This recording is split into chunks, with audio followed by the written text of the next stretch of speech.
Oke, bismillahirrahmanirrahim. Assalamualaikum warahmatullahi wabarakatuh. Waalaikumsalam warahmatullahi wabarakatuh. Kali ini kita berada di program Saitur Pods. Nah, Saitur Pod ini berbagai macam yang namanya tuh lebih tepatnya materi-materi yang akan kita bahas nantinya yang seputar sebenarnya tuh banyak yang paham, cuman ada yang belum tahu ya gitu ya. Kurang edukasi. Betul. Mungkin. Tapi sebelum masuk ke materi-materi yang kita sampaikan, sebelumnya kenalin dulu nih, saya sama narasumber kali ini. Sebelumnya nama saya Prayoga Deputra, bisa dipanggil Yoga, dari tim digital marketing Saitur Jakarta. Nah, bersama narasumber boleh dikenalin, Mas? Saya Hamid Giri Fatullah, saya juga bagian digital marketing di Saitur ini. Oke. Nah, langsung kepada on point-nya, kita akan ngebahas tentang yang namanya zakat. Ada dua yang kita akan singgung, yaitu zakat fitrah sama zakat mal. Langsung kepada Mas Hamid ya, ini kita ngomongin masalah zakat fitrah dulu deh, atau perbedaannya dulu deh gitu. Iya. Jadi ada perbedaan dari zakat fitrah dan juga zakat mal yang perlu kita ketahui. Jadi kalau zakat fitrah itu diwajibkan untuk semua umat muslim tanpa terkecuali dalam menunaikan zakat tersebut. Ini zakat fitrah ya. Oke. Karena merujuk kepada hadis baginda Nabiullah Muhammad SAW, diwajibkan baik untuk kalian itu menunaikan zakat fitrah dengan menggunakan 1 sok gandum dan 1 sok kurma. Oh, oke. Tanpa terkecuali, baik itu yang miskin ataupun yang kaya, baik laki-laki ataupun perempuan, baik yang besar ataupun yang kecil. Oh, oke. Semuanya itu diwajibkan menunaikan zakat fitrah. Nah, tapi ada pengecualian dari Imam Syafi'i bahwa kalau memangnya ketika kita mengeluarkan zakat fitrah ini kemudian menimbulkan mudarat yang baru. Jadi contohnya misalnya kan tadi kan kita sebutkan bahwasannya zakat fitrah itu diwajibkan untuk semua golongan. Betul. Baik yang kaya ataupun yang miskin. Oke. Nah, miskin di sini nanti kalau misalnya dia mempunyai beras, kemudian berasnya itu tidak mencukupi kebutuhan keluarganya, ataupun mungkin beras itu hanya cukup nih untuk keluarganya aja. Misalnya dia punya istri sama anak, jadi kan bertiga. Jadi berasnya ini hanya untuk 3 orang ini nih cukupnya. Cukupnya itu ya. Maka dia tidak wajib menunaikan zakat fitrah. Tapi kalau misalnya ada kelebihan, maka dia dianjurkan untuk zakat fitrah. Dianjurkan untuk menunaikan zakat fitrah. Nah, kemudian ataupun ketika dia tidak punya uang, tapi punya beras yang lebih ya, itu wajib zakat fitrah. Oke. Dianjurkan lah kalau misalnya dia miskin, kemudian ada sedikit hartanya, itu dianjurkan untuk zakat fitrah. Ataupun ketika ada orang yang tidak punya duit, tidak punya makanan pokok, kemudian dia punya barang-barang mewah, yaitu maka dianjurkan untuk zakat fitrah. Untuk menggantikannya bisa dari beras gitu kan, dari bahan itu ya. Ataupun yang lain ya kan, masa punya barang mewah kan logikanya juga sekarang.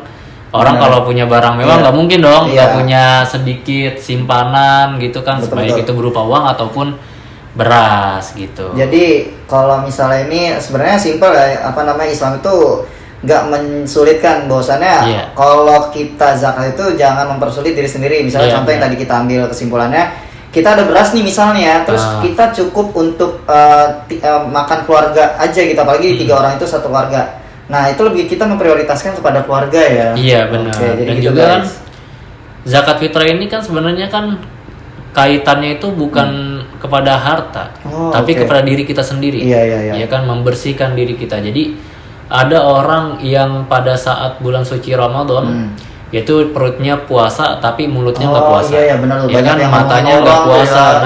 Betul. Telinganya nggak puasa, tangannya, kakinya, maka adanya zakat fitrah yaitu jadi sebagai pembersihan dari dirinya itu. Dan jadi nggak ada kaitannya mau dia miskin ataupun kaya gitu. Cuma tadi dari mazhab Imam Syafi'i ada pengecualian ya, bahwa kalau memang dia miskin kemudian berasnya ini hanya untuk berkecukupan ke keluarganya saja, tidak ada kelebihan, maka itu tidak diwajibkan. Oh gitu guys, jadi lebih kompleksnya jangan memaksakan lah intinya. Iya, pokoknya zakat gitu. fitrah ini.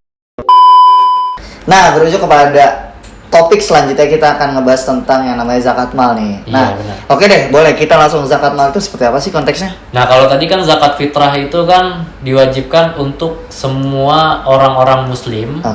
Tanpa terkecuali ya, baik itu yang miskin ataupun yang kaya, baik laki-laki ataupun perempuan, baik yang kecil ataupun yang besar gitu kan. Tapi kan tadi dari Imam Syafi'i itu kan ada pengecualian. Ya, tadi lah udah disebutin kan. Nah, kemudian kalau zakat mal ini diwajibkan untuk mereka yang memiliki harta yang sudah sampai nisabnya. Oh, nisab. Nisab itu apa tuh? Nisab itu yang mana sudah mencapai kewajiban diri dia untuk mengeluarkan zakat. Takaran ya, masa kesanggupannya ya. Oke. Jadi batasan lah, batasannya. Jadi yang yang namanya nisab zakat mal itu setara dengan emas 85 gram. Oke. Berarti 85 gram itu patokan untuk bisa mengeluarkan zakat mal ya? Iya benar. Jadi kan kalau misalnya kalau dulu nih ya 2023 itu emas kan 1 gramnya 500.000 masih. Jadi kalau 500 dikali 85 tuh sekitaran ya sekitar segitu dah. 60-an ya? Sekitarannya 60-an lah. Iya 60-an lah, sekitar 60-an juta. Nah, kemudian kalau sekarang kan 1,8 juta. Wah, ya, 1 gramnya kan ya? 1,8 kita 1,8 juta. Kemudian 1,8 itu dikalikan 85 gram. Nah, itu kan sekitar 151. Jadi nisab itu patokannya itu yang emas. Dari emas itu Dari emas itu. Jadi kan kalau emas kan ya kayak kita tahu kan bahwasannya nggak pernah turun kan, kan bertambah, dan juga kan yang namanya pendapatan orang kan juga semakin ini kan ada yang pengeluaran, ada ini ya pemasukannya juga. Kan kita kan kadang ada yang tambah terus gitu ya. Iya betul. Jadi batasannya sekitar gitu. Jadi kalau sudah memiliki harta itu mungkin lebih dari 151 juta ataupun 151 juta lebih 1.000. Maka itu dia wajib mengeluarkan zakat. Zakatnya ya berapa? 2,5% itu ya? 2,5%. Oke, pokoknya gitu buat penonton nih. Takaran untuk kalian bisa mengeluarkan yang namanya zakat mal itu patokannya itu dari 85 gram emas ya. Pokoknya sudah sampai nisabnya. Kalau zakat mal beda dengan zakat fitrah. Iya. Dia nggak ada takaran ya pokoknya. Pokoknya takarannya dari seberapa mampunya diri dia untuk menunaikan zakat fitrah tersebut. Oke, menarik nih penonton. Nih kalau misalnya tadi kan takaran udah sama tadi namanya beberapa yang tadi kita sudah detail. Nah, selanjutnya itu targetnya. Target. Jadi kan ada beberapa target ya kan, kalau dari dua sisi itu ada yang namanya zakat fitrah sama zakat mal. Kalau zakat fitrah itu sebenarnya difokuskan 2 golongan. Yaitu fakir dan miskin. Miskin. Dua konteks yang saya kira tuh masuk satu kalimat, cuman dua kalimat. Beda. Siap. Jadi fakir. Jadi sebenarnya kan ada 8 asnaf itu kan ya. Fakir, miskin, mu'alaf, rikob, dorim, fisabilillah, ibnu sabil, kemudian amilin. Iya. Gitu. Jadi ini ada 8. Tapi kalau untuk zakat fitrah itu hanya difokuskan kedua. 2 itu yang tadi depan itu ya tadi ya. Jadi harus 2 ini dulu yang dapat. Gitu kan. Jadi kalau 2 ini si fakir sama si miskin sudah merata, baru sisanya itu yang boleh. Yang 6 tadi lah ya.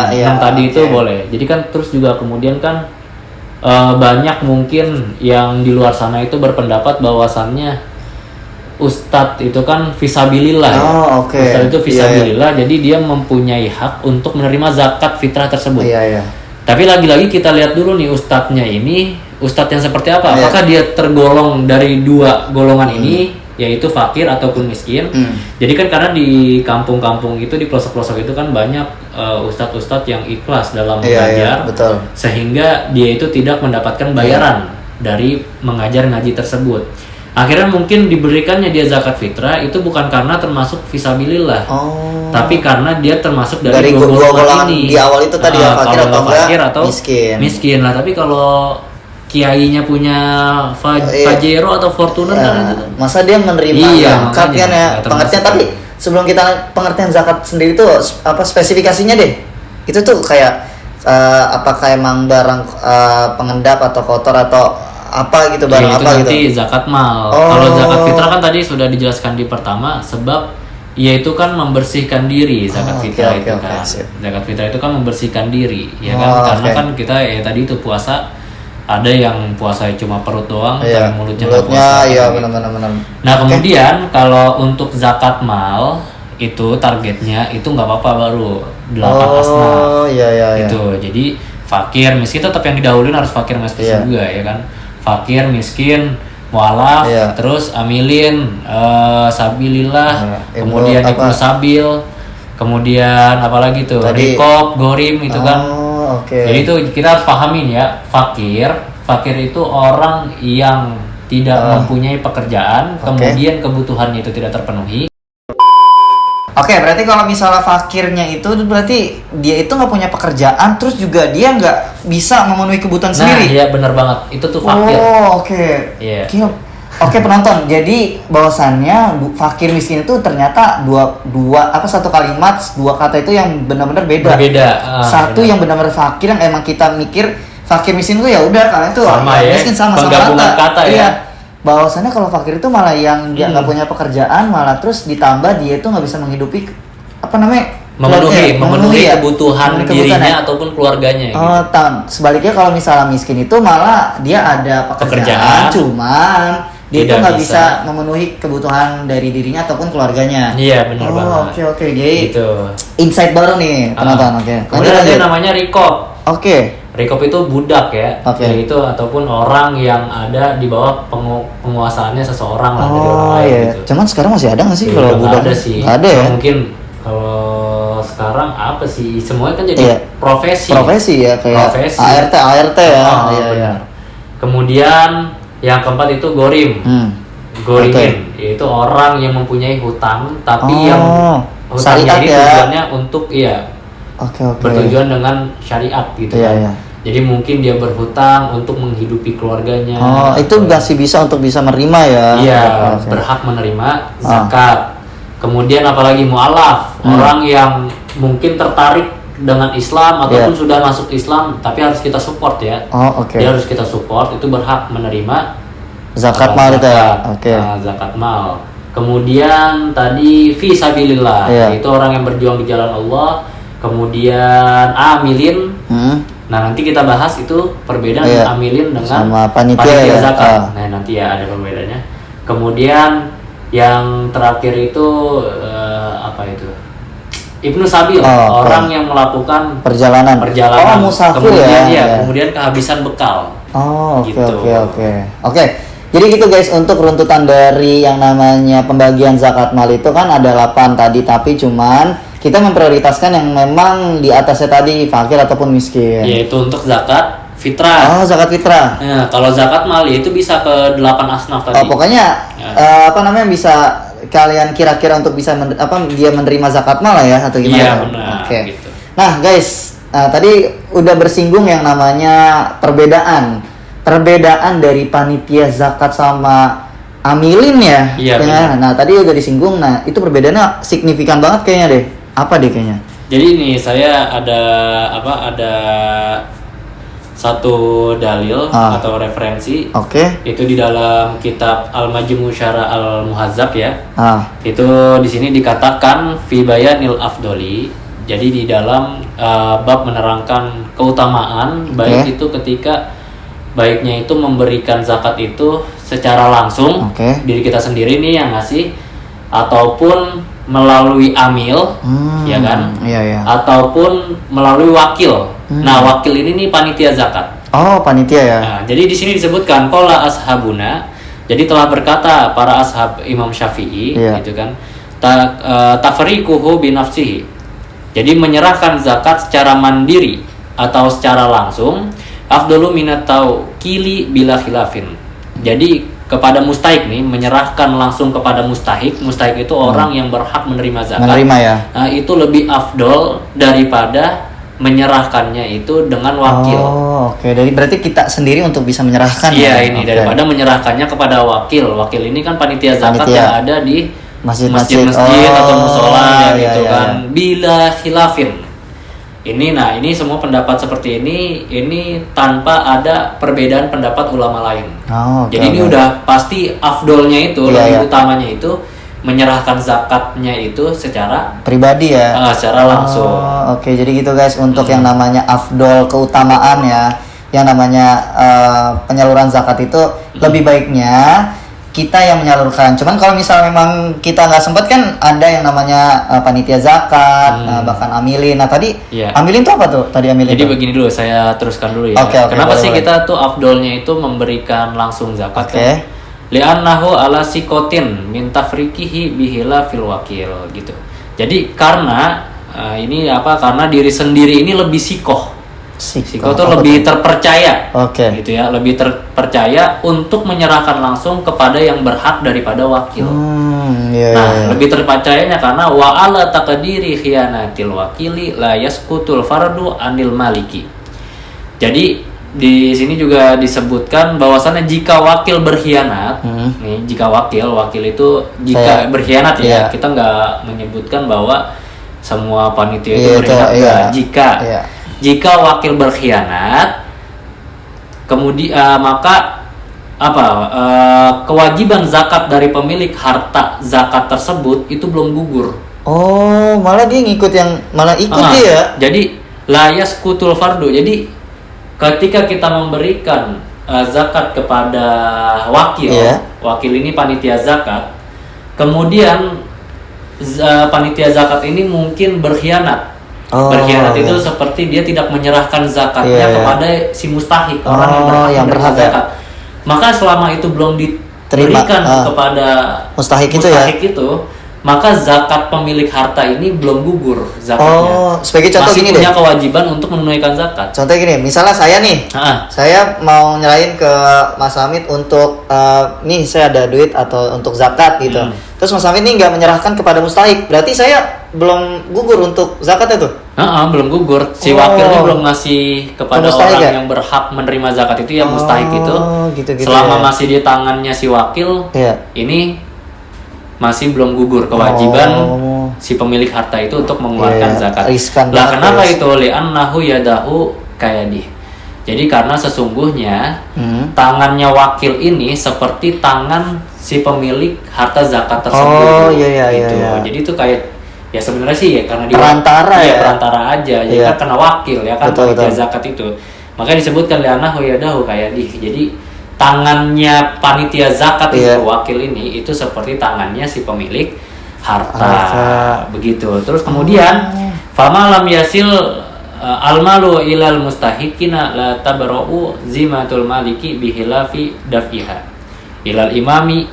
Kemudian fa innahu bimujarradi qabdihi tasaqqutu zakatu anil maliki. Nah, ini disebutkan juga bahwasannya sehingga harta yang tidak sampai kepada yang berhak menerima zakat tersebut, maka belum gugurlah kewajiban pemilik harta zakat. Tapi berbeda nih dengan orang yang menyerahkan zakatnya ini ilal imam. Jadi imam ini bisa dimaknai sebagai pemerintah ataupun amilin. Amilin itu orang yang ditunjuk langsung oleh pemerintah. Nah, jadi bedanya itu di sini nih. Kalau panitia zakat, panitia zakat itu kan dibentuk oleh sekelompok orang, ya.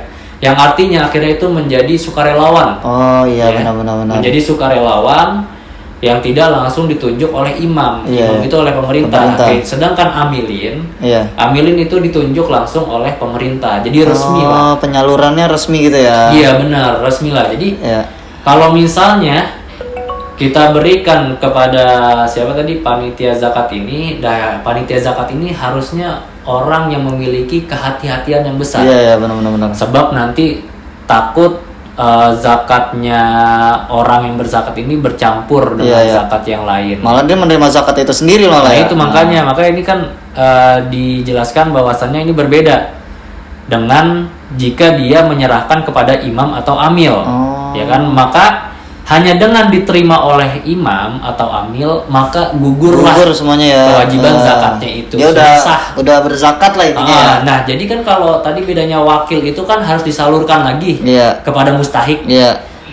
Jadi kan kalau panitia zakat itu kan selama belum disalurkan kepada mustahik itu kan maka belum sah kan zakatnya. Tapi kalau ketika kita memberikan kepada amil, amil yang ditunjuk langsung oleh pemerintah, itu cuma diberikan doang, tapi si amil ini belum menyalurkan ke mustahik. Itu dasar. Gitu, itu dasar. Jadi intinya tuh lebih kepada kalau misalnya kita itu menyalurkan zakat kita kepada misalnya dari badan pemerintah, misalnya kayak Basnas gitu ya. Iya, benar. Lazisnu gitu-gitu. Jadi kan juga di dalam Lazisnu itu kan memang ada amilin, ada juga yang wakil. Enggak semuanya itu ditunjuk langsung oleh pemerintah. Jadi kan ada sama seperti di mana sekolah-sekolah gitu kan biasanya kan datang tuh Basnas ataupun apa itu Lazisnu. Jadi tuh nggak semuanya Lazisnu sama Lazisnu kan juga dari Amilinnya. Pasti kan ada wakil juga. Gitu. Tapi lebih pada tepatnya tuh kalau misal kita memberikan secara langsung pada Amilin itu kita itu udah gugur untuk bisa melaksanakan zakat itu ya. Iya benar, dan pendapat ini dikuatkan oleh Imam Al-Mardudi gitu. Jadi beliau itu mengatakan waqad daf'u ilal imami afdalu minat tawakkili 5.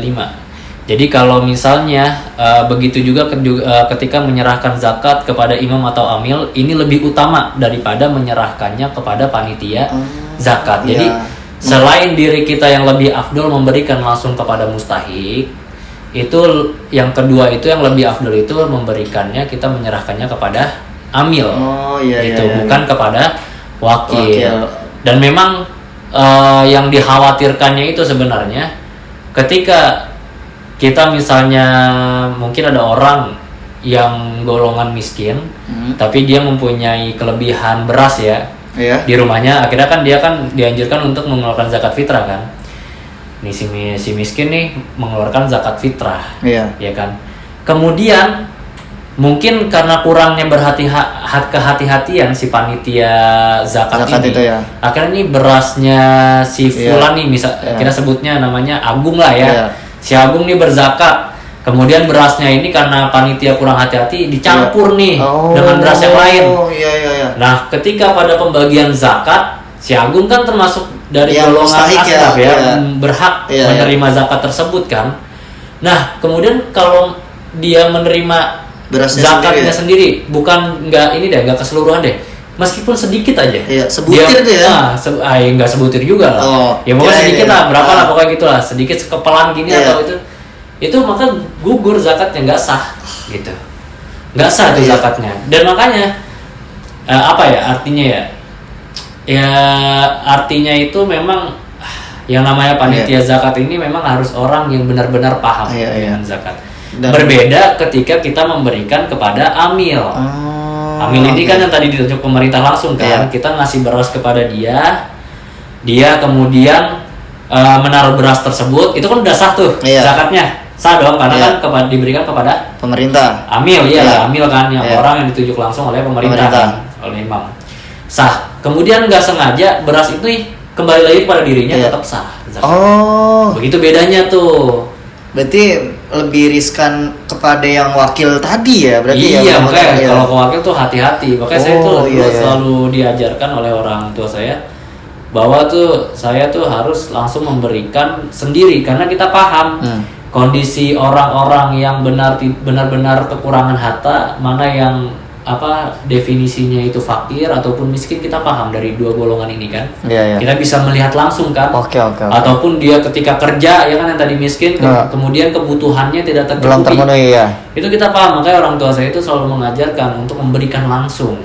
Benar-benar. Jadi bisa kita kira-kira untuk bisa dia tuh pantas untuk diterima menerima zakatnya ya. Iya benar. Dia pantas. Jadi tadi itu perbedaan. Kesimpulan dari perbedaan panitia zakat dengan amil. Kalau panitia zakat, ketika kita memberikan zakatnya kepada mereka, selama zakat itu belum disalurkan kepada 8 asnaf tadi, yang lebih utama itu fakir dan miskin, ini zakat fitrah ya, maka itu zakatnya belum sah. Akan tetapi kalau amil, kita memberikan kepada amil, meskipun zakatnya itu belum disalurkan, ataupun kemudian ketika pembagian zakat tersebut kembali kepada diri kita, maka itu zakatnya sudah sah. Kayak gitu. Gitu guys. Jadi banyak yang insight yang kita dapatkan bahwasannya zakat mal sama zakat fitrah kan sudah kedengeran ya di telinga kita lah, tapi pengaplikasiannya masih banyak yang memang belum maksimal gitu, dari misalnya dari pembagiannya, terus kayak dari perbedaan dari penunjuk pemerintah sendiri ya sama yang wakilnya itu sendiri itu beda. Nah, tapi tadi yang ini berkaitan dengan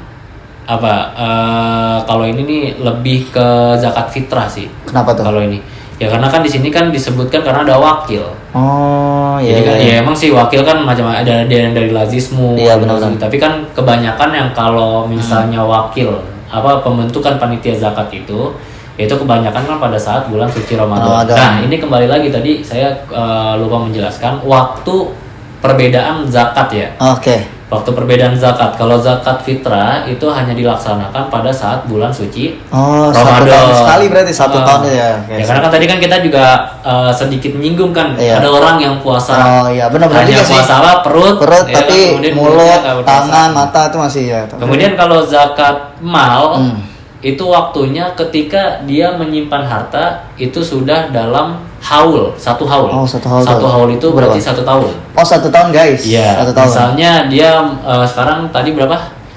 151. Nisabnya ya 151 iya. 51.000 iya. Itu 151 juta ya. 151 juta.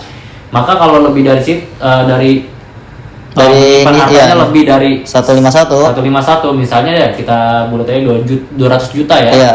Dia punya 200 juta maka itu sudah wajib mengeluarkan zakat dan dalam waktunya itu waktu 1 tahun. Nah makanya ini harus diingat-ingat kapan pertama kali dia memiliki harta segitu. Oh wow. Kapan pertama kali dia. Nah kalau dalam kitab Fathul Wahhab itu hitungannya daripada pengeluaran zakat itu dengan bulan Hijriyah, bukan Masehi. Oh. Jadi makanya kan kalau zakat fitrah itu kan di akhir bulan Ramadan kan, iya. bukan ngelihat tanggal bulan Mei iya. Ya kan benar kan itu dengan Hijriyah. Sama ketika kita ingin mengeluarkan zakat mal, maka itu kita lihat tuh kapan kita harus kita ingat kapan pertama kali kita memiliki harta tersebut itu pada tanggal berapa dari Hijriyah. Pokoknya kita ya patokannya misalnya udah dapat nih 12 juta nih. Nah, langsung nih cek nih di Google kan banyak ya untuk ngeceknya namanya Hijriah tuh ini tanggal berapa nih, Hijriah bulan apa nih kan bisa ya kan. Kayak dulu tuh waktu itu saya mungkin bismillah ya, insya Allah nih saya misalnya nih tahun kemarin 22 November kayak saya misalnya ada orang ngasih itu 100 gram ya kan 100 gram. Nah kemudian kita ingat nih 22 November kan kita ingat kan tanggal Masehinya. Nah nanti tinggal dicari aja itu tanggal Hijriyahnya tuh berapa 22 November. Nah 22 November itu kalau nggak salah tanggal 18 Jumadil Awal ya. Oh oke. Berarti gitu. 18 Jumadil Awal tahun depan itu ya tahun depan ya, untuk zakat mal lagi. Iya Hijriyahnya Oke. Begitu. Jadi, nah kemudian apalagi nih yang perlu dibahas tempat ya. Tempat pengeluaran zakat. Zakat tadi tempat juga kita benar tempat pengeluaran zakat. Jadi di sini juga ada dijelaskan nih tajibu zakat al-fitri fil maudi allazi kana syakhsu fihi indal ghurub. Jadi wajiblah mengeluarkan zakat fitrah pada tempat di mana seseorang tersebut berada pada saat terbenamnya matahari. Matahari pada saat kapan nih? Pada akhir Ramadan. Malam takbiran tuh ya. Jadi itu ada kalau zakat fitrah itu kan ya ada waktu spesifiknya. Jadi masuknya waktu wajibnya orang menunaikan zakat fitrah itu ketika di akhir bulan Ramadan. Dan itu juga banyak di kitab-kitab fikih lainnya seperti Fathul Qorib itu dari syarah-syarahnya itu Fathul Qorib itu juga menjelaskan begitu. Jadi masuk waktu wajibnya menunaikan zakat itu ketika berada setelah terbenamnya matahari di akhir Ramadan. Gitu kan. Jadi misalnya dia nih sekarang kerja merantau di Jakarta. Akan tetapi dia punya kampung nih misalnya nih di Kediri ataupun di Jogja. Nah, pada saat itu dia ingin menunaikan zakat, tapi karena mungkin khawatir nanti mungkin lupa atau apa, dia tunaikan sebelum waktunya. Sebelum matahari yang di akhir ini nih. Berarti di mana? Di Jakarta ya misalnya, karena kan nanti kan sebelum lebaran dia harus sudah ada di kampung. Nah, ini dijelaskan nih, faya sarifuha liman kana hunaka minal mustahiqin wa ila naqlaha ila aqrabi maudii, terus ila zalikal makan. Jadi maka zakat fitrah tersebut dibagikan kepada orang-orang di sana daripada golongan-golongan yang berhak menerima zakat. Jadi zakat fitrah itu harus diberikan kepada desa yang dia tempatin nih. Yang pertama, ya kan? Desa yang dia tempatin yang pada saat itu ada di akhir bulan Ramadan setelah terbenamnya matahari bulan Ramadan. Nah, kalau nggak ada, apabila desa tersebut tidak ada orang yang berhak menerima zakat, maka zakat tersebut akan dipindahkan ke desa lain yang lebih dekat dari desa tersebut. Misalnya kita di desa di mana, di Kampung Bahagia. Kemudian di Kampung Bahagia nih orang-orang fakir, orang-orang miskin itu nggak ada. Oh, berarti pindah ya? Pindah ke desa lain yang masih di sekitar situ. Nah, terus kaitannya gimana dengan tadi orang tuh yang dia sudah menyegerakan zakatnya ini di awal-awal Ramadan? Misalnya di Jakarta, yang padahal di akhir bulan Ramadan pada saat matahari telah terbenam, itu ternyata dia di kampung.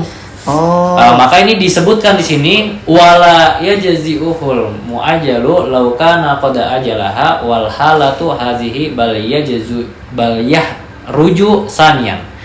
Jadi, dan tidaklah dianggap zakat yang disegerakan seandainya seseorang telah menyegerakannya, sedangkan kasusnya seperti ini.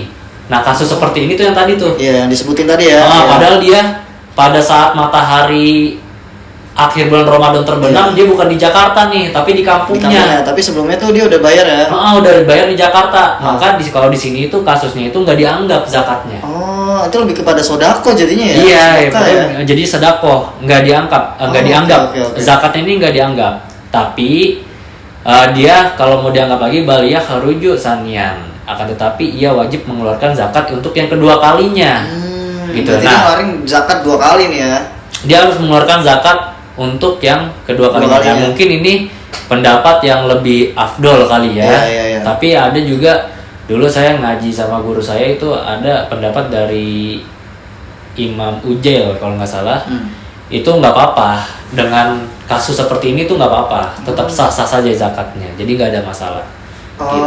Oke. Jadi kalau misal lebih afdol itu kan kita melihat kondisi yang dimana waktunya itu di akhir bulan Ramadan ya, tepatnya ya di malam takbiran lah kalau misal mau akhir-akhir itu kan gitu, jam 7 gitu kan, jam 7 jam 8 lah ya itu ya, untuk bisa membayar zakat itu ya. Oke, jadi insight itu tuh kita makin spesifik, makin detail juga nih. Iya, makanya jadi kadang tuh harus berhati-hati. Tapi untungnya aja ada pendapat dari guru saya itu, dari Imam Ujail itu, bahwa zakat yang sudah disegerakan di tempat lain, ataupun contohnya seperti ketika kita merantau ke Jepang kerja, kemudian kita transfer nih kan duitnya ke Indonesia biar zakat di sana, itu diperbolehkan. Gitu. Bisa diwakilkan. Sekarang banyak sih metode-metode yang emang kita bisa menyalurkan zakat gitu kan, pada orang tua, pada yang misalnya kenalan yang misalnya yang diambil gitu kan, bisa kita menyalurkan. Yang penting niat kita untuk bisa berzakat, guys. Terus ada lagi kan, jadi kan di sini kan juga disebutkan bahwasannya itu kan zakatnya ini kan harus artinya itu kan wajibnya masuk zakat fitrah itu kan pada saat matahari terbenam di akhir bulan Ramadan. Nah spesifikasi bahwasannya kalau untuk membayar zakat fitrah itu di bulan akhir Ramadan, tepatnya di malam takbiran jam 7 jam 8 lah ya, itu udah afdol. Nah, untuk yang namanya zakat mal itu kita bayarnya dari misalnya kita dapat pertama kali harta yang emang nisabnya itu 85 gram takarannya setara 85 gram gitu. Oke. Kita masuk pada pertanyaan selanjutnya nih, yaitu pajak. Iya. Nih kita kan pajak nih, dari segi pemerintah nih pajak perusahaan ya pajak lah ya. Iya benar. Gimana tuh kalau misalnya bisa nggak pajak nih korelasinya kepada zakat? Jadi kita lihat dulu perusahaannya ini itu punya milik sendiri atau hanya kita sekedar grup gitu ya. Iya menumpang aja lah gitu. Kalau memang punya sendiri, kita tuh kalau di Indonesia kan ada yang namanya zakat dengan pajak.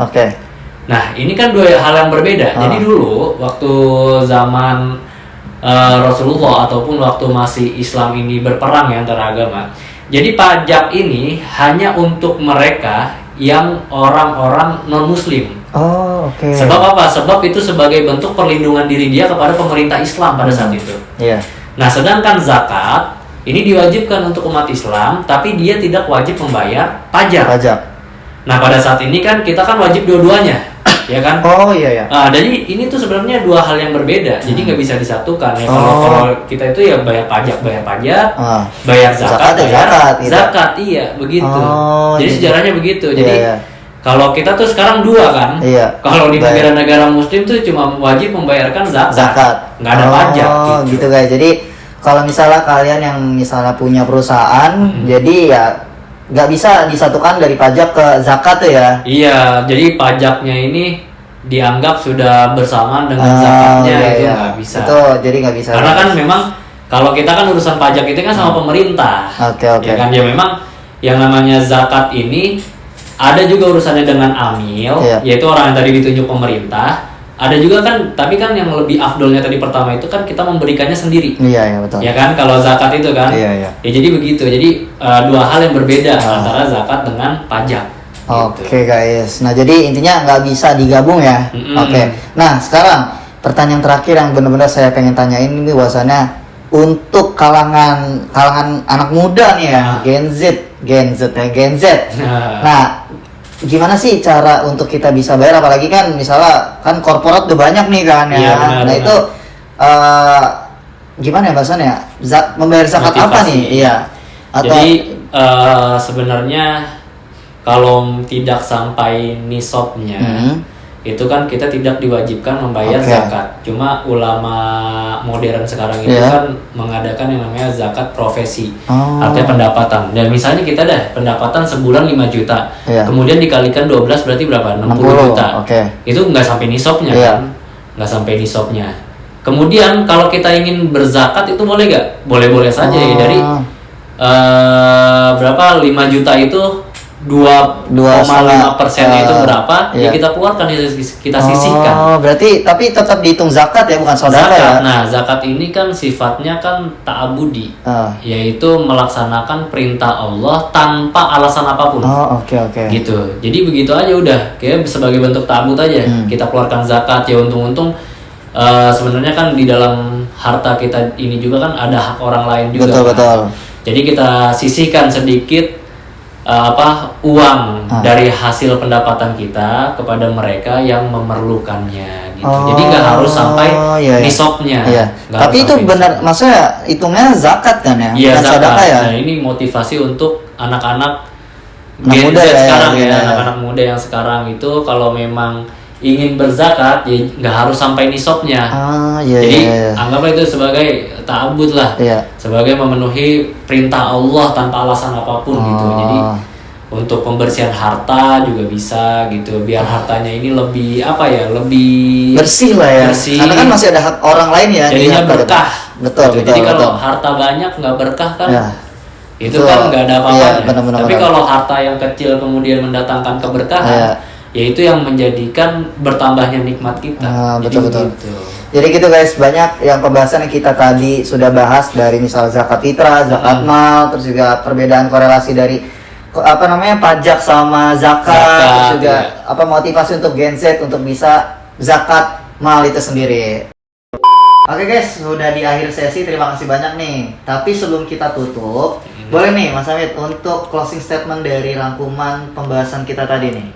Jadi untuk orang-orang yang sudah memiliki pendapatan, untuk mereka itu jadikanlah zakat ini kebiasaan sebagai bentuk ta'abud dan juga menolong mereka yang membutuhkannya, yaitu fakir dan miskin. Sebab kalau memang zakat ini bisa terstruktur dengan baik, itu insya Allah orang-orang Islam itu nggak ada yang termasuk golongan fakir dan miskin, insya Allah.